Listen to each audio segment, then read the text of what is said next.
اتفرجت على فيديو الاسبوع اللي فات ومنور لي لمبة هايلة بصراحة يعني. نبهني كويس قوي لحقيقة احنا كلنا نعرفها بس مش منتبهين للإفكت بتاعها علينا ممكن يبقى شكله ايه يعني. وهي الحقيقة انه العقل البشري نعمة كبيرة من عند ربنا انه هو كل حاجة بيتدرب عليها بيتحسن فيها وبيبقى كويس قوي. اي حاجة، كل حاجة، طبيعة الأفكار أو طبيعة الأفعال، الحاجات اللي فيزيكالي بيعملها. مثلا لو أنا بتدرب باسكت طول النهار، بتدرب على العجلة طول النهار، بتدرب على السواقة طول النهار، بتدرب على الرياضة بتاعتي طول النهار، ببقى كويس أوي فيها. وكمان لو أنا بتدرب على النقد السينمائي، بتدرب على الرسم، لو أنا بتدرب على الكتابة، لو أنا بتدرب على الجدال هبقى كويس أوي في الجدال. لو انا بتدرب على المناقشه والمناهده هبقى كويس قوي في المناقشه وفي المناهده. لو انا بتدرب على المرافعه كمحامي هبقى كويس قوي في المرافعه كمحامي.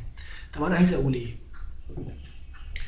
انه زي لما بنتدرب على حاجات حميده ممكن تنفعنا جدا وتقوينا جدا، كمان غصب عننا بنتدرب على حاجات ممكن تكون مش حلوه وبتنمي عندنا حاجه مش حلوه، وبنبقى كويسين قوي في الحاجه اللي مش حلوه.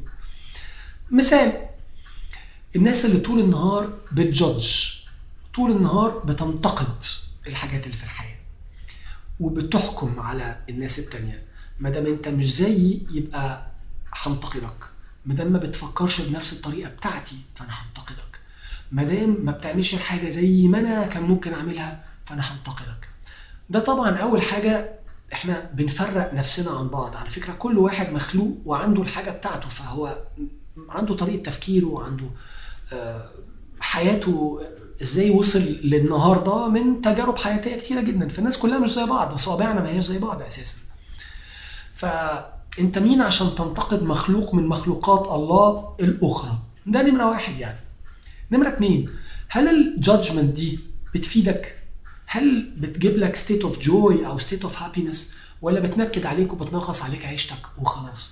هل بتقوي علاقاتك بالناس ولا بتسوء علاقاتك بالناس؟ ففي مننا ناس كتيرة قوي بقت كويسة قوي في الجادجينج others. كمان في ناس مننا كتيرة قوي بقت كويسة في الكريتيسايزنج، بيكريتيسايز كل حاجة، وبقوا من كتر التدريب على ده شطار قوي قوي قوي في ان هم يطلعوا الاخطاء ايه من بطن النملة، يطلعوا الخطأ اللي محدش ممكن يشوفه، لان هم they are very good at criticizing things. بقوا بيعرفوا ينتقدوا كويس قوي، لكن بالتالي منغصين على حياتهم جامد جدا عشان بينتقدوا كل حاجة وكل شيء، وما بقوش مدربين عليهم غير انها تشوف فقط الحاجات اللي مش كويسة زي ما هم عايزين او الحاجات اللي مش عجباهم. فبالتالي عايشين برضو في state of anger وفي state of sadness طول النهار، ومش قادرين يوصلوا لأي happiness لان هم مش شايفين اي حاجة غير الحاجات اللي هم بينتقدوها بس. واحد طبعا هنا هيطلع ولازم يترد عليا يقول لي: طب ما هو انا محتاج اجود من افعال ابني، من افعال الموظف اللي عندي، من افعال مراتي. لو هنقول ان الانتقاد بدافع التجويد، طب ايه رأيك بقى ان هنا محتاجين يبقى عندنا منهج للتجويد غير التكسير النقدي؟ وده نقدر نتكلم عليه في البوزيتيف سايكولوجي، ونقدر نتكلم على ان احنا نقدر ازاي نجود من السلوك ونشينج الاتيتيودز اند بيهيفيرز بتاعت الناس، ولكن بالتشجيع مش بالانتقاد. اي شيء في الحياة بننتقده فهو بيريزيست اس، واي شيء في الحياة بنشجع اللي احنا عايزينه منه بيقوي الاتجاه انه يمشي في الاتجاه اللي احنا عايزينه، مش عكس الاتجاه ويفضل يصطدم معانا طول النهار. انما الانتقاد عمره ما بيغير اي شيء، جادجينج عمره ما بيغير اي شيء غير ان هو بيجلب لنا التعاسة والغضب والانجر، وبيمنعنا ان احنا نوصل لاي states of joy او of happiness.